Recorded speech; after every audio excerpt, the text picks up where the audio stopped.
which has been created here at Oxford University to improve government and to improve public leadership. One of the institutions, very much in the gaze of people all over the world, is the Vatican, and we are thrilled this evening to get a very inside, very expert view on reform within the Vatican. So I'd like you to join me in welcoming my colleague Kartik Ramana, Professor Ramana, who will chair this evening's session, and Rene Bruelhart, our esteemed speaker. Thank you very much.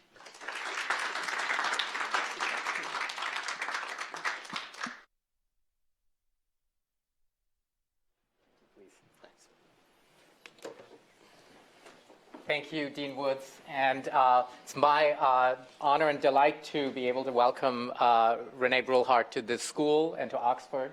And let me just say a few words about Rene's incredible career so far.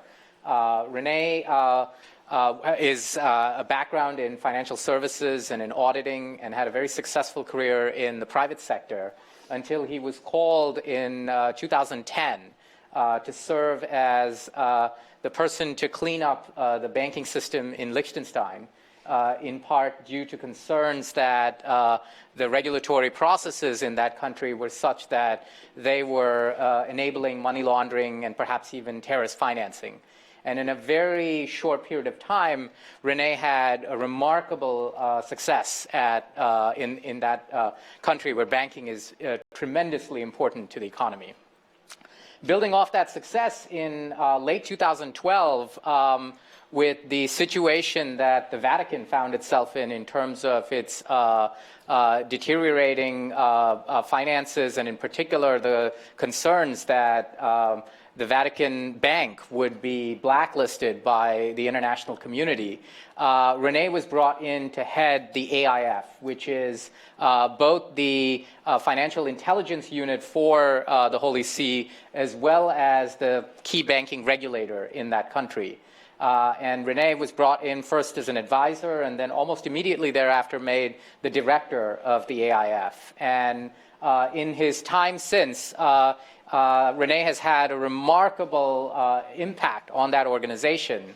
And in today's remarks, we'll talk in part about his experience in driving change in what is the oldest institution in the Western world, a 2,000-year-old institution, particularly around financial transparency and international banking standards. Rene is currently the president, the non-executive president of the AIF, which is effectively the chairman of the board of directors. And in this role, he is the first layperson to serve in this capacity, and one of the few lay people in the Vatican to enjoy a direct reporting line to the Pope. So we have a remarkable set of experiences and insight that Rene can bring to the question of organizational transformation and international financial reform. So Rene, thank you so much for coming to the school and sharing your experiences with us. I know before you got started, you wanted to us to take a moment to recognize your predecessor, who recently passed away. So please. Kartik, many thanks for your very kind words, Dean. It's a pleasure and honor to be here tonight.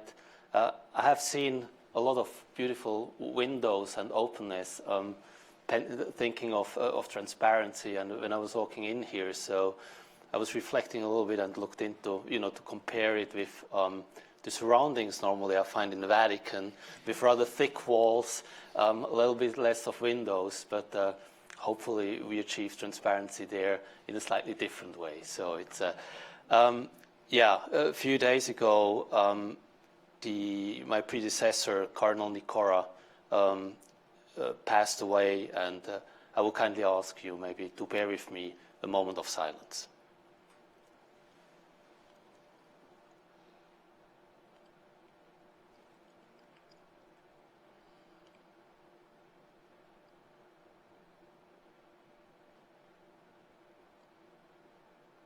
Thank you very much. I think the floor is mine. Yes. Right? Okay. As Kartik said, I had the honor to start to serve the Vatican about five years ago, a little bit more.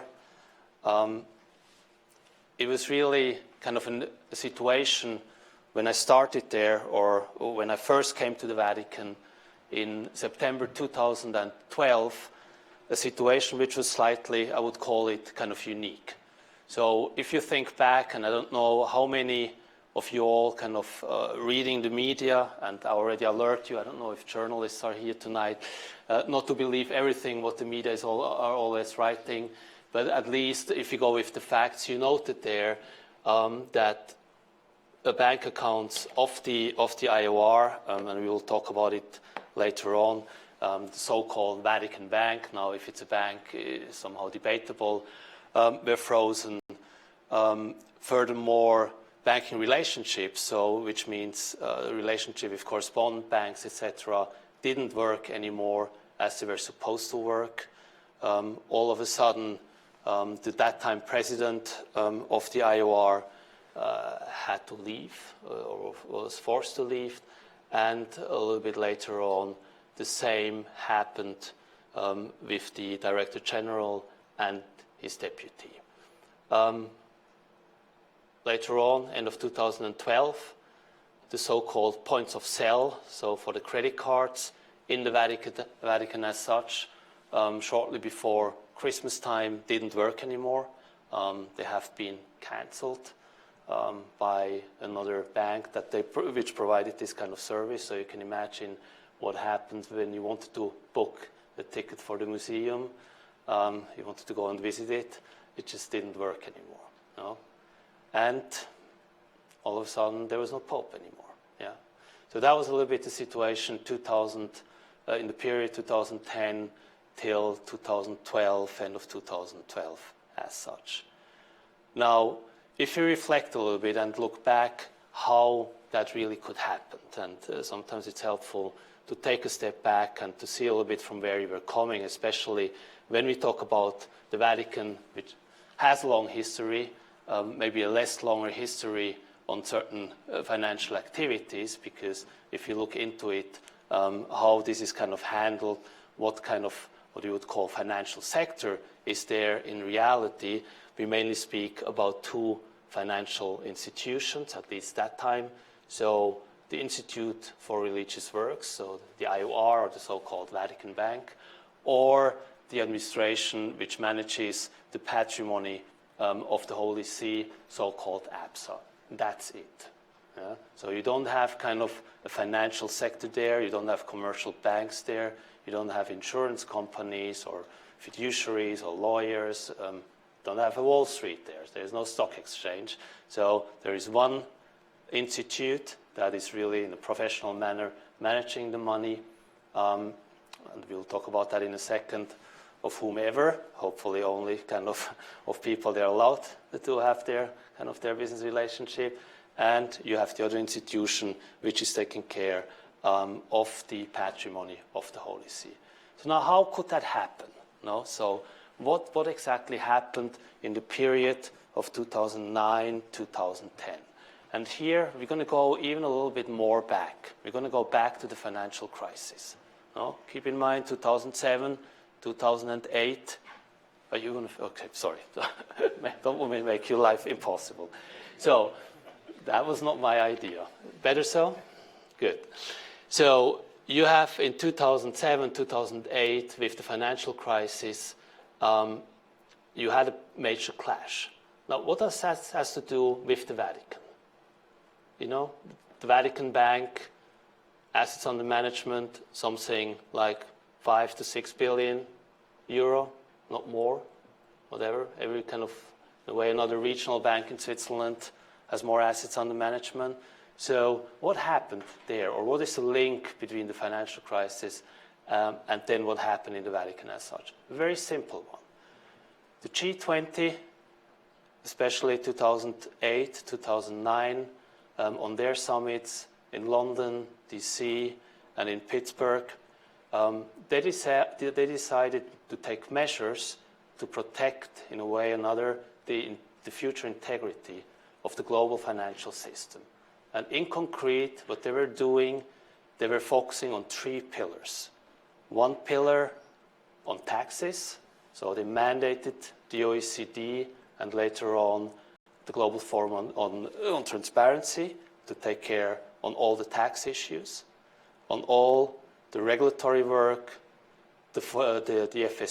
first the Financial Stability Forum, so the FSF, and then which then has been changed into the Financial Stability Board. So all the kind of supervisory and regulatory work with them. And third, all the anti-money laundering and combating financing of terrorism, the Financial Action Task Force. So you had these kind of three institutions, the FSB, FATF, and the Global Forum on Transparency. They have been mandated with the same aim to identify high-risk jurisdiction for the global financial system. So still far away from the Vatican. So what are they doing, the three of them? They decided, okay, how are we going to deal with that? So how are we going to kind of execute the mandate in that regard? And in a very simple manner. So they were doing two things. They were deciding, okay, we will have to produce kind of lists of jurisdictions. And the question then, how are we going to do that? We have to set criteria, how they going to be identified or how jurisdiction is going to be identified that it's kind of considered to be a risk for the global financial system.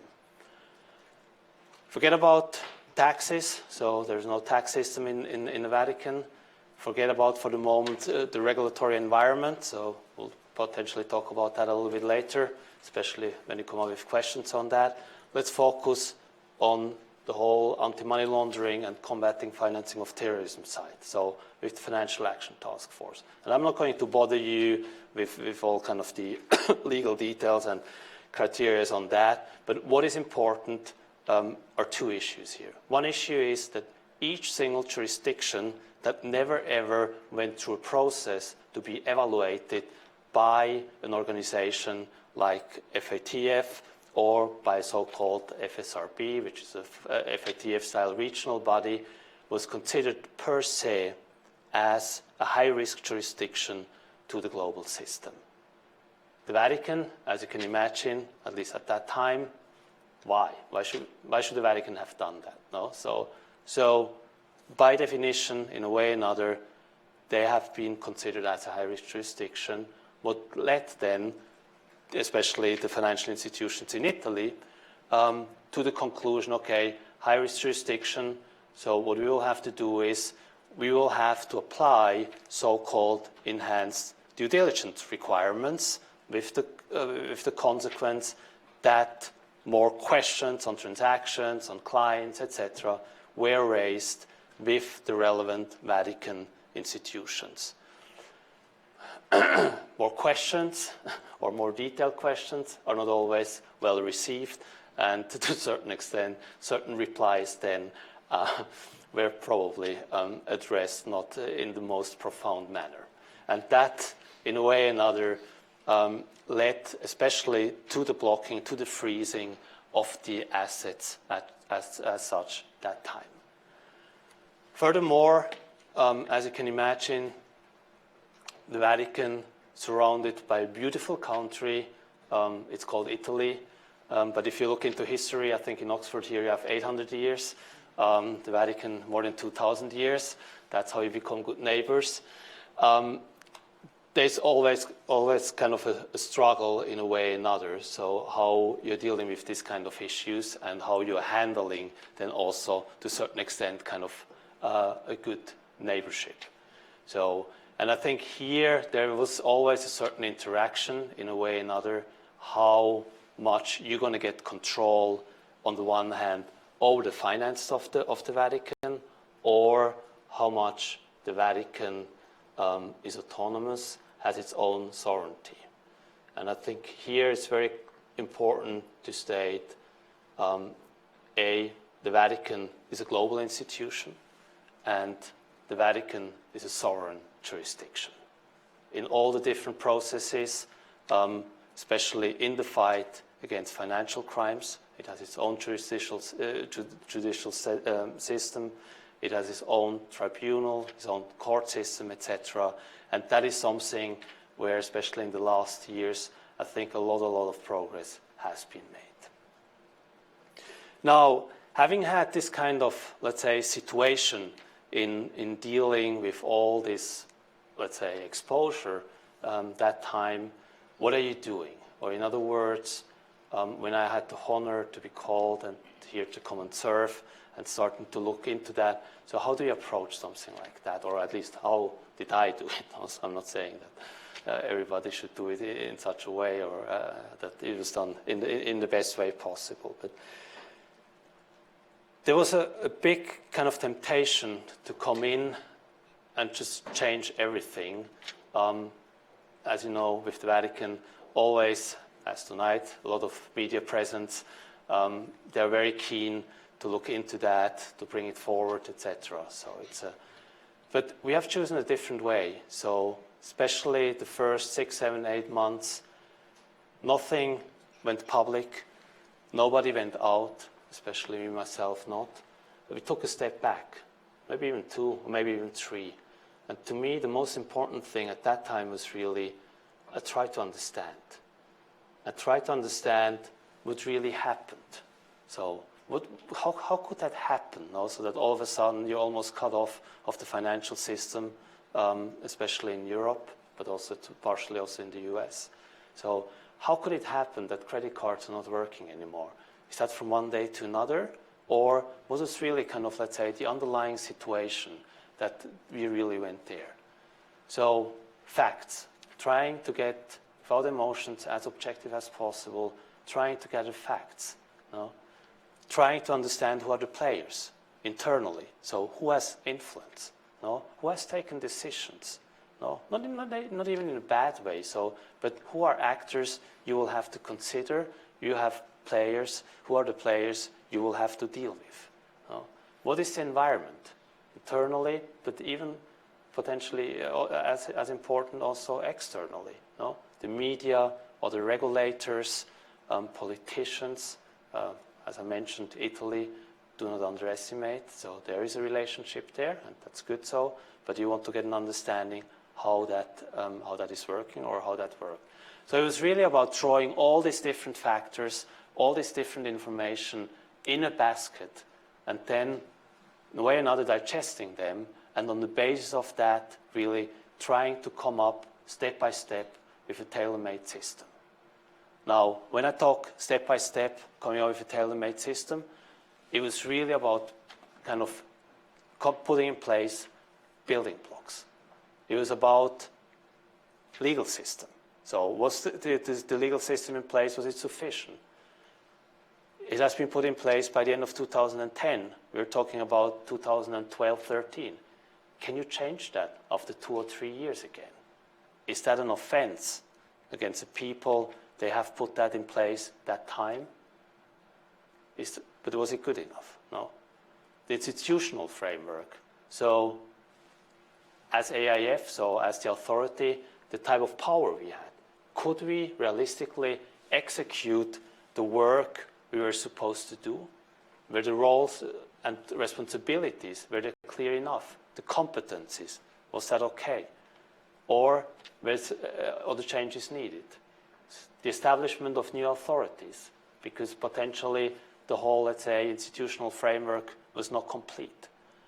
So it was really about kind of finding an understanding what worked so far well and potentially what was supposed to be improved or what could be improved, always with a clear aim, following a targeted approach. So it was always important not just to go into kind of a copy-paste exercise. That's rather simple. You take the international standards or you take whatever UK law or something else and you just make a copy-paste exercise. But that was never, ever the idea. It was really the idea to build, to establish a full tailor-made system for the Vatican as such. And not because you were driven by the outside. But it was really kind of the clear understanding, we, the Vatican, we want to put that in place. We have a responsibility there, especially a moral responsibility towards 1.2 billion believers, Catholics. We want to do the right thing. and in a way also as a global institution. So as stupid as it sounds, but in a way or another, you're also exposed. So you also want to take the lead there. You want to do really the right thing. So really driven by that, we started to dig into it and building block after building block, putting it in place. So 2013, we started to change the whole legal framework. We put a new anti-money laundering law in place, followed then also by all the necessary legal amendments to have a full-fledged supervisory system in place. We came up with certain changes in the penal code, just to mention 2 examples. We started to work on the institutional framework, so we changed the statute of the authority, which was before a kind of a financial intelligence unit, as Kartik has mentioned, with a somehow kind of regulatory competencies. Today, it's under one umbrella. It's a full-fledged financial intelligence unit, and it's a supervisor and regulator. So with all the necessary competencies as such. Step by step, then, the Council for the Economy has been put in place. The Secretariat for the Economy has been put in place. An Auditor General we do have since a few years. So it was really kind of a step-by-step approach in building a comprehensive system to get transparency, not only that, but really also to implement international standards where applicable, and to put that in place, really to ultimately protect the Vatican as such. Now, once we had the legal framework and the institutional framework in place, is that good enough? No, because the real work starts then. You have to start to work. You have to start to implement it. You have to start to fill it with life. And that is something where you also see ultimately the commitment if you really want to make a change or if you really want to go on the next step as such.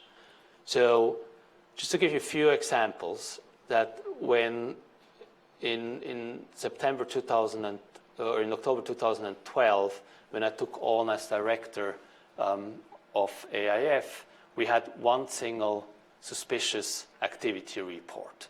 So suspicious activity reports, for who are not familiar, or for them who are not familiar with that, are so-called reports a financial institution has to file when, for example, a bank has reasonable grounds for suspicion that a transaction is potentially linked to money laundering or to predicate offense. So one single SAR, suspicious activity report.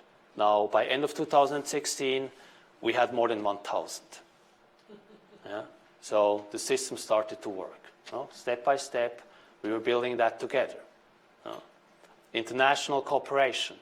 In 2012, I think more or less we had 12 of information sharing exercises with other authorities.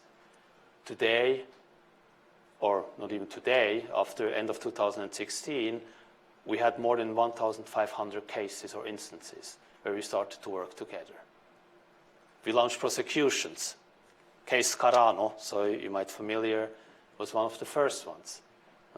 Came up with indictments, mutual legal assistance, so formal legal cooperation amongst authorities. So all step by step in building the system in, I would call it a rather short period of time for, I don't know how it's here in Oxford, so, but especially for an old institution, because change is not always seen as something positive. And I'm not talking here per se about the Vatican, but for many, many people, change implies that something went wrong. And that's not true. It's not true, no? It's more also learning curve, it's a learning mode where you're going. But there you see quite often then also obstacles or a certain, let's say, reluctance to go forward with this kind of issues when you push or when you want to bring kind of changes forward. So it's really question how you deal with this kind of situations. No? How do you address that? No? How you bring that forward, especially, for example, in an institution like the Vatican as such. And I'm a strong believer that communication, on the one hand, is of key importance, but then also that you have a transparency which you bring outside. So let me start with communication. And that's really a little bit based on my own experience. In several instances, talk about Liechtenstein, but also about the Vatican. So I think it's of key importance that you talk about it. What are you doing? Why you're doing it? And especially also how you're doing it. It sounds really stupid, no? But do that, no? So because not everybody wants to hear that. Because when if somebody hears that, then potentially also you provide information, and not everybody wants to be then in the responsibility to say, okay, I knew about it, no? So I knew that this is going to happen. But I think here to have kind of an accurate transparency, that you bring forward kind of the necessary information, and also allow the people you're interacting with, and you should do that in a team, that they have kind of the background information and the input to make their own judgment. And it's a dialogue, no? It's not a one-way street. So you want to build something together. So you need the interaction, you need kind of a common understanding when you want to build a tailor-made system that works. Transparency, no? You don't want to go out and talk what you're going to do. So you want to talk about what you have done, and you want to take responsibility, and you're going to be accountable for that. So we started in 2013 with the first annual report, and we were presenting that at a press conference. If you look into the report today, there was not much in all fairness, no? So there were some pages, some statistics, but it was a symbolic act. It was the first time that we made a press conference, and the media had the possibility to ask questions, no? And they even received replies. It's not always the case. So that's really, now we're going to celebrate this year almost an anniversary. It's going to be the 5th one, no? Which is going to be, we'll come up with that in a few weeks. That time, it was some kind of news-breaking event. Today, it's kind of normal. And we want to be normal. It has to be boring, because the things we are talking about, they're not always kind of the nicest things, but it's part of it. No? So, which means that what we are doing in the Vatican is putting a system in place, as it's also in place in other jurisdictions. So, and again, it's about protecting the Vatican as such. So, this just kind of few examples about, or concrete examples about kind of the measures we have taken, the measures we have put in place. But again, it's not enough just to put instruments or measures in place. You have to apply them. And that's normally, believe me, it's a much more difficult thing, and to be kind of consistent and also, let's say, insisting once in a while in bringing these kind of issues forward. No? So it's now, where are we standing today? So, I'm standing here talking to you. Sounds everything great and beautiful. Look, it's a process. Let's be honest. No, so we had that time together. Decided together to go along that path. And in all fairness, I'm standing here, but it's not about me. It's really about the team. It's about people, and it's massively about political support, which we all have received to bring this process forward. Again, not everybody was or is always happy about these kind of changes, but there is big support in hopefully doing the right thing. So where are we standing today? I think the legal framework has been put in place. The institutional framework has been put in place. So we have the means and measures. Implementation is ongoing. Is everything perfect? Probably not. But we're working on it, and we continue. But at least the credit cards work again. Money is not frozen anymore. International cooperation works. And We have again a president of the institute. We have again a general manager of the institute. So they are fully functional, and God thanks. And the most important thing, we have a Pope again. Thank you.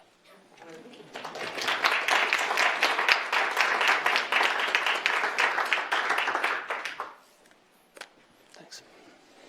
Thank you, Rene. And so I think we'll open this up for questions. And so while the audience is warming up for the kind of questions they want to ask, perhaps I'll kick us off and ask the first question. As you were talking, I was thinking to what the scene might have felt like on your first day at work at the Vatican, or maybe your first week of work. I'm trying to imagine being in that institution.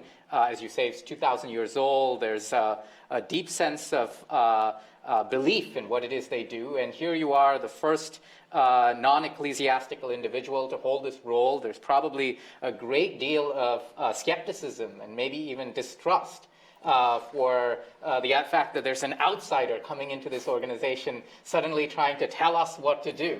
And so take us back to that moment, and maybe if you can reflect on what are the one or two most important things you did to build trust with the people around you in that first week or in that first month? Well, first of all, it was an incredibly warm welcome. So it's, as I told you, so the walls are a bit thicker, but that doesn't mean that the people there are not even more warm-hearted. No, so it's so I think there was really kind of a great opening. There was a great curiosity. For sure, you don't have kind of this modern environment, but believe me, it's beautiful inside too. So not only the people. So there was a big curiosity, but to learn, and especially also to understand. And I think one of the big issues, or of the important issues there, is to understand also, why should we do that? No, so why is that important to us? No, so somebody is going to tell us how we should deal with our own kind of internal affairs. So how do they dare? No, so there are many different things. Being scared of an overkill, no, so in all kind of the implementation which potentially is over them, and probably apart from certain curiosity, maybe also a little bit reluctance in front of the unknown. No, and again, this is not about me as a person. So I think I was happy there to serve, but it was more than also to bring the people together and maybe take away a little bit this kind of reluctance. And as I said earlier, the importance of communicating why we're doing that, or why should you do that. No, so I can tell you how, and I can tell you what is going to happen if you're not going to do it. No, so that should be answer enough why we should do it. The question then is, how can we come up with a tailor-made system which addresses, let's say, the issues, which addresses the needs, the vulnerabilities, and risks. Fantastic. Great.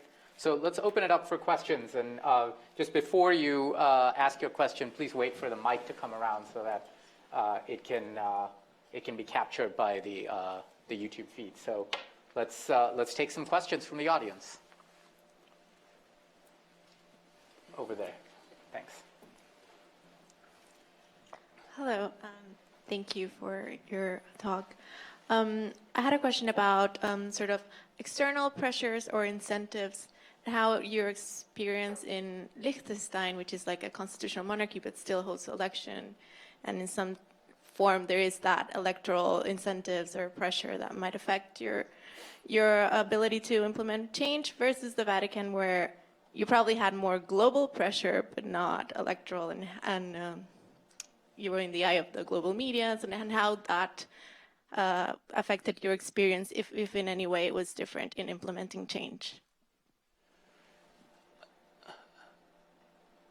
I mean, the global pressure was, in a way, another for both jurisdictions there. No, so also to a certain extent, at least, also for Liechtenstein that time, 2000, 2001. Part was going from Germany, part from the US. But for sure, let's say the role the media has played, you can't compare it. No? So whenever you have kind of the Vatican in the media, it takes a different dimension. And I think one of the biggest challenges, or one of the big challenges in that regard, is that unfortunately, and I like very much to work together with the media, because there's a lot of good media work out there. But the problem is once reporting becomes inaccurate, which has kind of a huge impact on the jurisdiction like the Vatican, or partially at least that time also to Liechtenstein. And it's quite easy to take a dynamic, also because in a way what sells are negative media and not the positive one. And it's kind of amazing when you look nowadays, so it's over the whole process. So, signing whatever MOU, some memorandum of understanding with US authorities, or with Italian authorities, or with German authorities, or passing in a very positive way the relevant reports and evaluation and assessments on an international level. Nobody really talks about that. No. If the Vatican would have failed, it would be headline number one. No? So I think when you have pressure, you have to be careful, even if kind of especially the pressure coming from the media is not accurate. I think in a way you have to protect yourself, that you don't give too much importance of it, because then either you're only going to do it because you want to get out of this kind of pressure, or you take kind of even the contrary position and say, we don't care anymore. So it's just something kind of counterproductive. So I think the point here was really to take that all out and not giving too much importance to it. It's much more to focusing on the internal view, to get an understanding what went well so far, where are the gaps, what do we have to do better. So because in all fairness, ultimately, it's about protecting the Vatican and not for the media or whatever. So you want to ensure that there is no wrongdoing internally. Now, if the media are appreciating that, yes or no, I don't care that much about it. So but it's really important is that you put a system in place that allows you to address the relevant risks and vulnerabilities internally, and to deal with that. So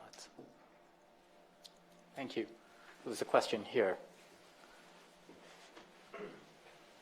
Thanks very much. Rene, you mentioned that the Vatican, and this has been very important, is a sovereign state, and it is a global institution, and yet it's very tied to Italy. Of course, as you mentioned the Scarano case, it was very important that you've been able to cooperate with Italian authorities to bring certain people to justice. But Moneyval, in its, I think, second progress report, complained that there hadn't been any real results in the Vatican in terms of prosecutions in the Vatican.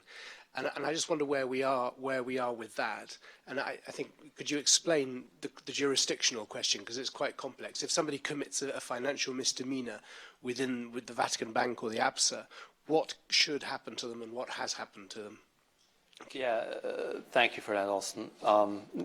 Please come to the press conference in 2 weeks. So it's, but let me give you already kind of a little bit of heads up. So it's just taking a step back from where we're coming. So it's keep in mind that the reporting system. So that's what I kind of draw your attention to that earlier on. Really started to work in a way or another in 2012-13 or 13-14. So all the statistics there are public. So where you then have, so when you receive a so-called suspicious activity report, which is going to us, so to the authority, you do all the kind of analytical work, that's already takes some time. You do international cooperation, so where you fill it in with information, and then you pass it on to the judicial system, so in the Vatican to the promoter of justice, who then is responsible to take potentially legal action or penal action as such. So it's so you will see, and you already saw it in the second progress report, start to see it in the second progress report, and now also in the intermediary reports, which we had there. So in the last 1 year, 1.5 years, we started to have first prosecutions. Okay, so I'm not talking about dozens and dozens, but we made this step now in addressing these kind of issues. Again, it's a process, no? So it's but this has been addressed, and again, we will publish the relevant figures very shortly. But look, that is really an issue, no? So it's a very important one, because it's starting somewhere, it's ending somewhere, no? And if it's not ending anywhere, then you don't even have to start, no? So in a way, you have to play the whole chain, and we have been, I would say, quite cautious, because I was from the very first day on a big defender in building a functioning system, but also a sustainable system. And sometimes it takes a little bit more time than expected, but you want to build it, no? So, and you want to build it in a sustainable way. But progress has made, I would even say, bigger progress has made in that regard. Great. There's a question here. Thank you. Two sort of interrelated questions. First one is, can you say a bit more about your team? I mean, there's in general, there's always concern about regulatory capture, I mean, everywhere. And is it the same? Is your team also outsiders, and what are their incentives to perform and succeed in this? And the other one is, you've mentioned a lot on the anti-money laundering, the FIU side. I mean, the other part of reforming is the prudential side, which you haven't mentioned. Again, can you just say something? I mean, have you introduced prudential standards, and are they in line with the international norms as well? Yeah, thank you very much for addressing that, and I fully agree with you. So kind of, let's say, the regulatory environment has come a little bit short now, so it's a bit, Kartik already looked at me so with big eyes now, so that I had to stop my speech. So it's so on the you see, all blame on you. So on the staffing of the authority, so it's a for sure, human resources are key and crucial in that regard. And maybe also, you know, you have in the Vatican, it's a unique environment, no? So it's where you also want to ensure not only that they're good Catholics, no? So it's but they're also good professionals. And I think in the last few years, we have made big progress in filling in kind of, let's say, the open positions, and I would say big progress in having good Catholics there. I think they're always good Catholics, but especially on, let's say, on the professional requirements.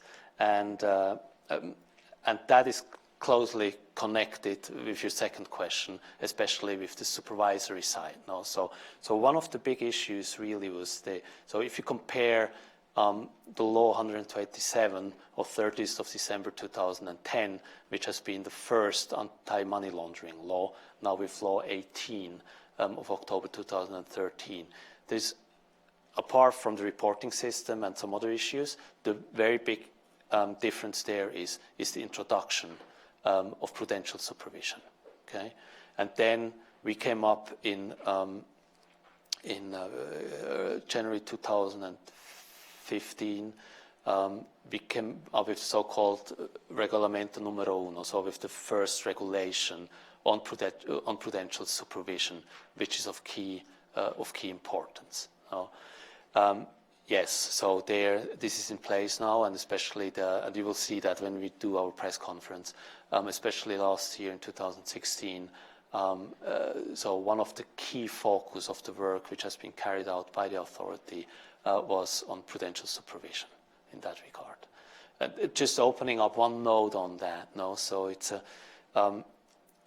not. I mean, if you look into the international environment, or where the Vatican on its finances and also on its obligations is embedded, then I think it's well worth mentioning two organizations. One is Moneywall, which is kind of let's say the so-called FSRB, so the FATF regional style body for all the European countries. They are not part of the FATF, which is carrying out the so-called assessments of the jurisdictions to see and prove, and that was what you're mentioning also with the second progress report, to prove if a jurisdiction has a functioning anti-money laundering system in place. No? And there the first evaluation was in 2012, and which is then followed by so-called progress reports when you're in a good shape. And we are absolutely in the ordinary process, so we always pass the first and the second progress report, which means that there this system has made relevant progress and is okay. The second one is the so-called monetary convention. So the Vatican signed in, I think it was 2009, with the European Union, a monetary convention which allows the Vatican to have the euro as its legal tender within the Vatican. So please don't ask me what was the main motivation for that, because I will not reply to it. Anyway, the consequence of that is that there is a commitment to the implementation of all anti-money laundering and combating on financing terrorism regulation within the European Union to the Vatican. So in other words, the Vatican has to implement and has done so. As I said, Moneyval approved that, has the same, in that field, the same regulatory environment as the UK, as long as it's still in the EU. That's not for too long anymore. Germany or all the others. No? So it's the same commitment there.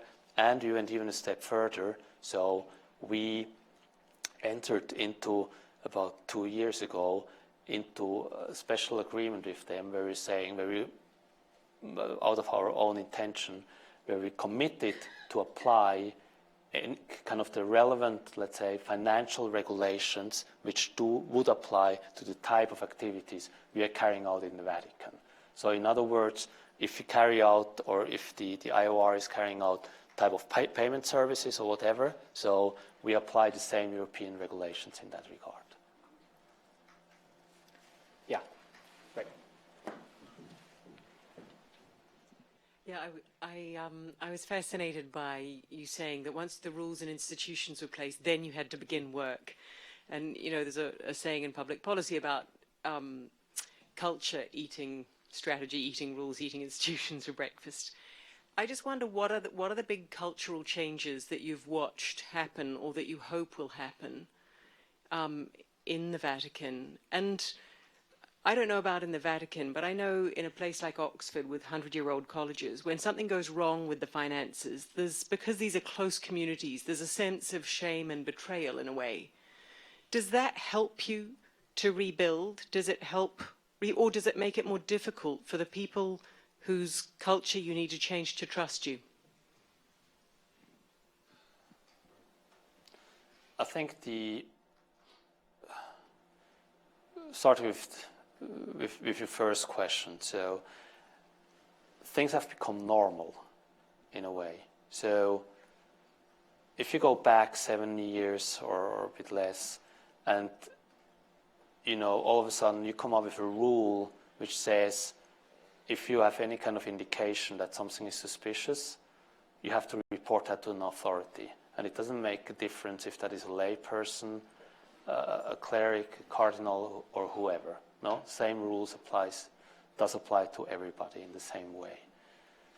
It's not that easy, no. So because it's an environment which is in a way built on trust. It's also based on hierarchies, no. So and maybe also to a certain extent based on lack of information, no. So and you do what you are, you know. I'm not saying that you're forced to do, but you do what you should do. No, so all of a sudden you have a change there, and you can't leave the people alone with that. No, so which means you have to build bridges. No, so you have to provide guidance. You cannot come and say, okay, here we have a new law, and now you're doing that. No, so no. So I think it's really kind of building something together, and in that way also you build trust. And you take away fear, and that also allows the people then to take over responsibility. Sure, you have to expose yourself in a way or another, or maybe in a rather strong way, but if you believe into it that you're doing the right thing, then you're willing to take on this responsibility. But again, you do it and you want to do it together. No? So, and I think one of the biggest challenges there is really this kind of clash in exposing yourself, in taking on responsibility, or hiding yourself behind formalism, which is normally the much easier way, because you just say, okay, that's not my call, I don't have to deal with that, but ultimately it doesn't help to build a system. So to assist and to support this kind of approach and certain type of mentality change, this is definitely something which is a big issue, and which also takes time.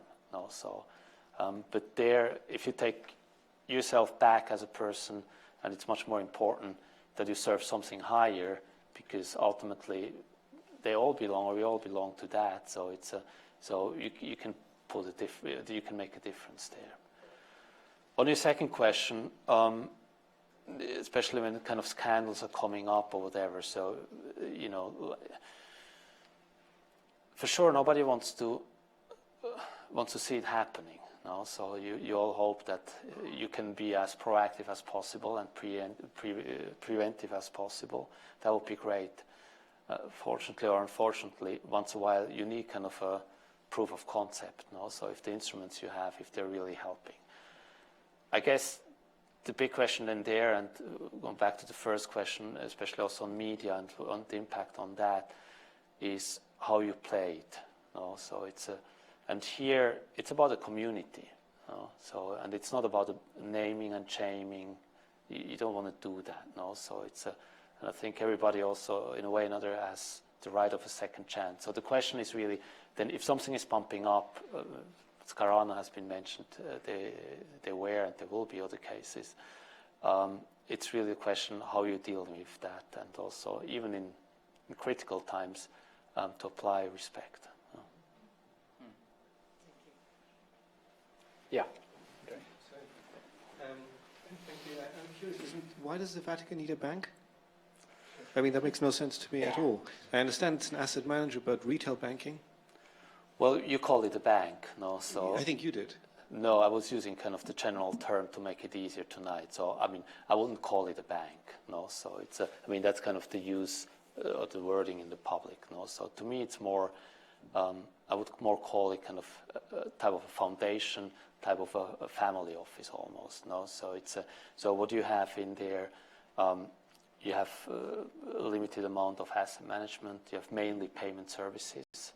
But you don't have loan, you don't have mortgages, you don't have all these kind of things, So you don't have kind of, let's say, kind of a loan area and all that. You don't have investment banking, etc. So, but you're absolutely correct to raise this question. I think there are different replies to, or different reasons for that. So, one, at least that's very much my personal view. To me, is the most important one. The Vatican is a global institution.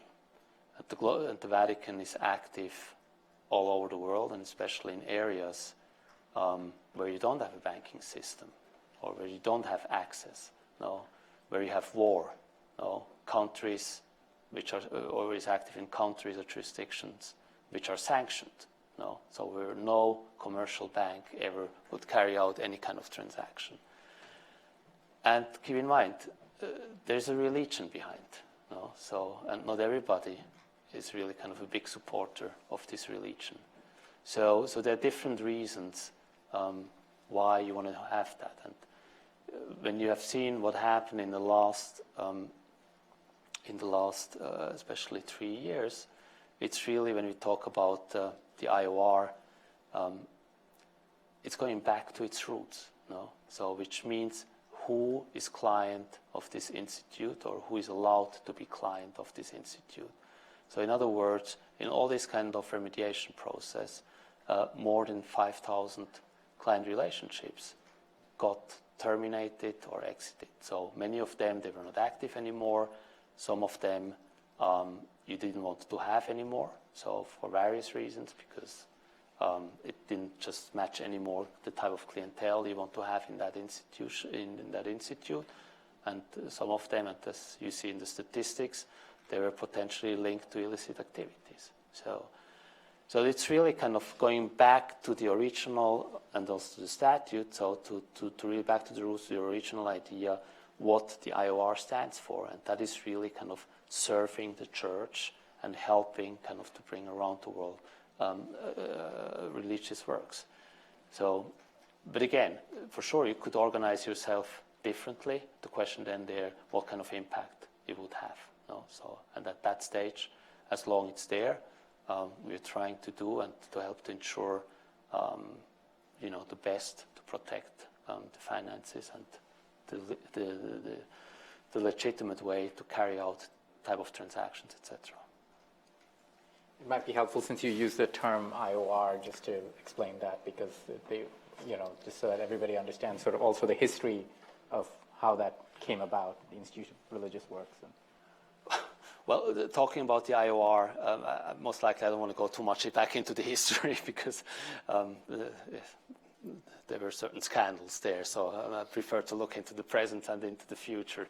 So, but I mean, the idea behind really is, and we're going back to the 40s. So it's as the name says, so it's kind of really the Institute for Religious Work. So it's and kind of the main motivation there is to have an institution where, on the one hand, almost sounds maybe a little bit silly, but in matter of fact, it's the case, bringing the money back close to the Holy Father on the one hand, but then also allows to ensure kind of activities worldwide for the Vatican as such. So it's great. We have a question here. One moment.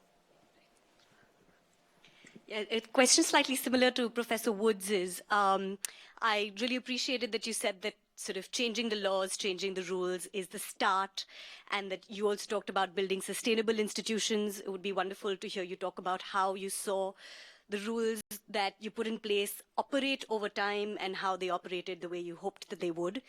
And also working in an institution that has a great sense of morality, and yet the regulatory supervisory standards you want to impose can sometimes be counterintuitive to that morality.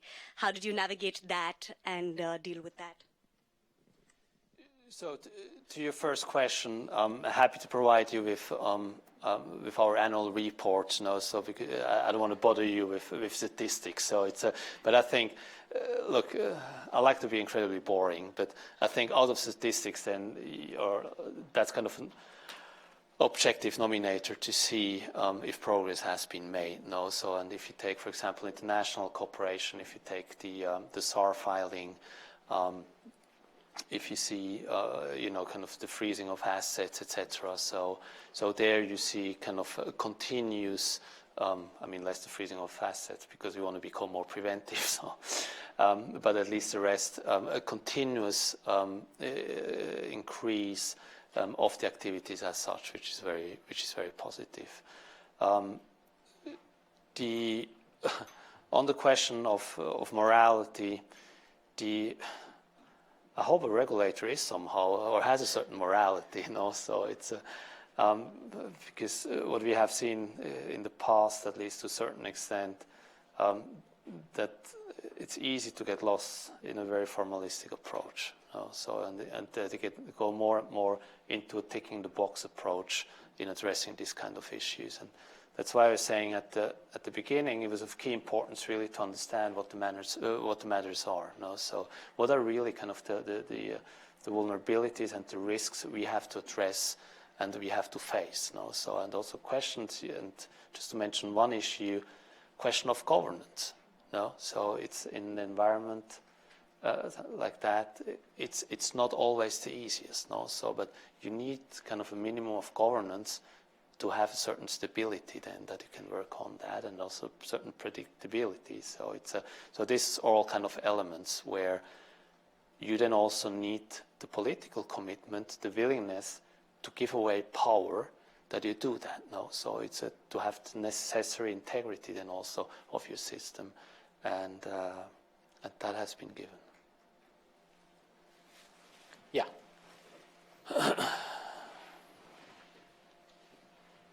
Thank you for your.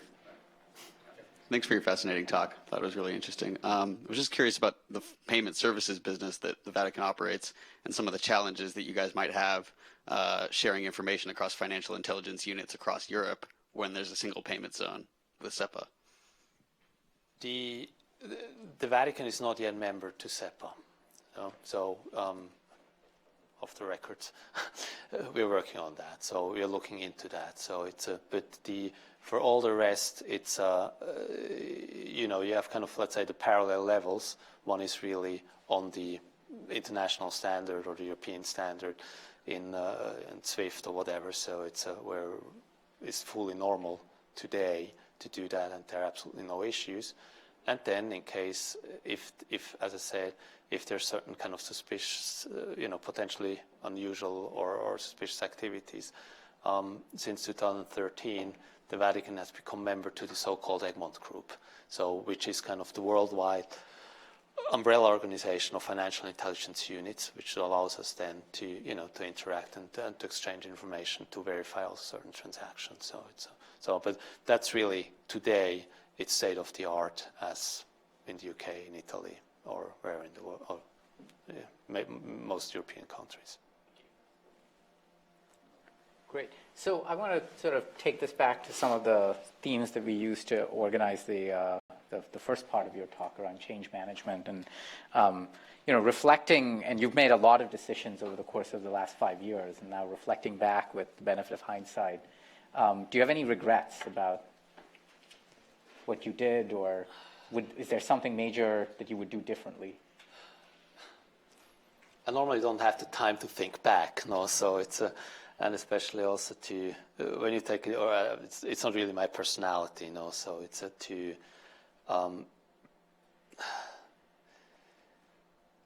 think back, but I think a lot, especially when you're in this kind of situations of change, I think quite a lot is sometimes driven by your stomach, where you also don't necessarily have time to reflect too much on it. Sometimes you take the right decision, sometimes probably not. So it's I think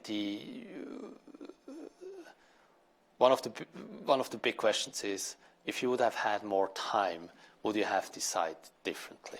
So now, do I regret that? In all fairness, no. So it's I think so far there has been a good amount of work done together in a team with other people, and there just haven't been time to regret something. Looking ahead to the future, in particular to how this might all tie into, at some point, Pope Francis will we'll have another pope at some point, and you've spoken how important it is to have sort of the political will and, in some sense, the ability, the reform to allow all of this to happen. So how sustainable do you see these changes in light of the fact that at some point there might be a new pope, or there will be a new pope, and do you run the risk of this all being unraveled in that context? Again, I mean, the work as such that has been done together. So it's with a lot of political support on different levels as such, and the driver in doing so is, or always has been, that it has been done for the institution as such. So because you want to do it. So it's that it's important. So, and we are here back, kind of, the question of morality in a way or another. So it's the right thing to do. So I don't have the magic ball, but I'm quite a big optimist, and again, I think and I hope and I'm convinced that we're doing the right thing, and we're doing the right thing for us, and it will continue to be like this. So from that point of view, no, I'm not concerned about that. If there's a last question from the audience, we can take one. Yeah, go ahead. Right here, Jolie. Andre up front. Yeah. Oh, you have a mic already. Sorry. One quick question. Yeah. Aren't you quite? I'm kind of curious. So here you come along into an established, both in the case of Liechtenstein and in the case of the Vatican. They're paying you to do this, and I could imagine there are situations where you're almost coerced into accepting something that the organization has, where you think, where you're in conflict with your best practice view and what the organization, how far the organization is prepared to go. How do you cope with that? Because you haven't resigned. But I can't imagine everything you propose has just willingly been accepted.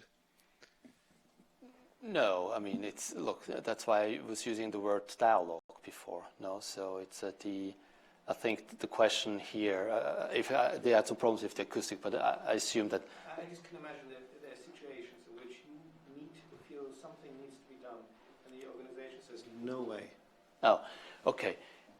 Yeah, no, I mean, look, I'm sitting here tonight, no, so it's, and if I were not convinced of what has happened so far, then most likely I wouldn't sit here. No, let me be as blunt as I am. So you might be very cooperative.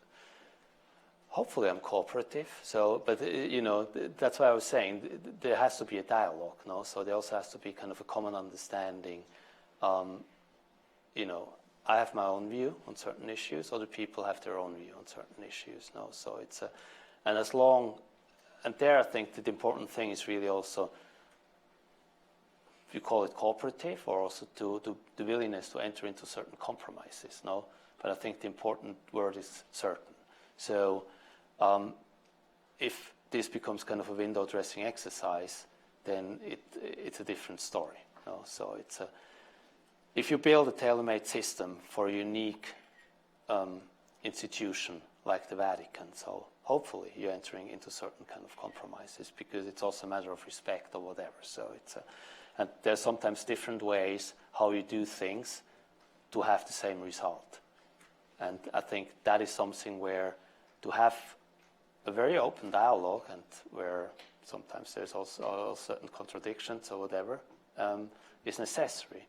The question then is how often this is happening, and potentially even more important now when you see all kind of the new also authorities, the new system which is in place there. Do you have really kind of a governance in there which does apply? So in other words, do you respect your kind of competencies? Are you going to take over your responsibilities? Can you bring the relevant, let's say, decisions forward, or are they going to be cancelled or terminated, or kind of they're going to put you obstacles in your way? So it's a path. It's a path you go along together. Sometimes the stones are stones. Sometimes you see certain mountains, but as long as you can climb over them, it's fair enough to continue the path. So there are many people in this room who are wannabe change makers, including myself, and you've had some success with transforming two organizations that one would imagine would not have been easy to change. And so, what piece of advice do you want to leave us with on how to affect this process? Well, I wouldn't call myself a change maker, so I'm just a humble servant. No, so it's which is based on the experience, or I had the pleasure or the honor to make this kind of experience. I think there are different elements. One is really communication. I think that is really key. Talk to each other, build an environment, communicate openly, and talk that through. No, so I mean, there are also certain moments where you have to decide, so you can't then let's talk and talk and talk. But really, why you're doing that, how you're doing that, what is happening if you're not going to do that, because like this, you articulate yourself, you bring kind of, you bring arguments forward, then you're going to go into dialogue. No, so it's and if you just say, no, we don't want to do that, or we have never done it like this, so there's no reason why we should do it now today. So I think that is quite a big element, because keep in mind, wherever you're going to go into change, this is normally linked with fear, because you're going to face something unknown. No? So, and you don't know, you know what you have at the moment, but you don't know what you're going to have in the future. No? And then you're going to start to balance. So if you're going to go into kind of change, then what is coming then? How can we deal with that? No? So that is one of the issues. The other issue also when you go into change, so somebody potentially is going to gain power and somebody has to give up certain power. No? So how are you dealing with that? And that is normally the people, at least that's really, they're blocking at the beginning, are becoming your biggest supporter. If you take them away the fear, or even, to make them understand, look, you would lose your power anyway. And in all fairness, that's not about your power. No, so, no, there is society out there, or even in a small environment or whatever. So there are different responsibility, and you want to take care of yourself. No, so you can't do it alone. No, so do you want to be successful for a very short period alone? That's not nice. That's not great. No, it's much nicer to do something together. No, so build bridges. No, and maybe the third thing, take emotions out of it. Change becomes very emotional. No, go with facts. No, go with an objective approach. Emotions are not a good driver. It belongs to everybody. We're all human beings. No. But it's not a good decision maker, no. And you're sometimes closing doors before you even have started to open them, no. So try to be objective. Be boring. There's nothing bad with that, no. Be boring, no. Go with the facts, no. What is it about, no? How can we improve that? How can we do it together, no? It's a society, and that was really a beautiful experience, especially in the Vatican. It's a society in there, no? And it's really about doing something together, because like this, sometimes it takes a little bit longer, but you keep on going. That's why it's the oldest institution in the Western world. Fantastic. Rene Bruelhart, thank you so much for joining us here at Oxford.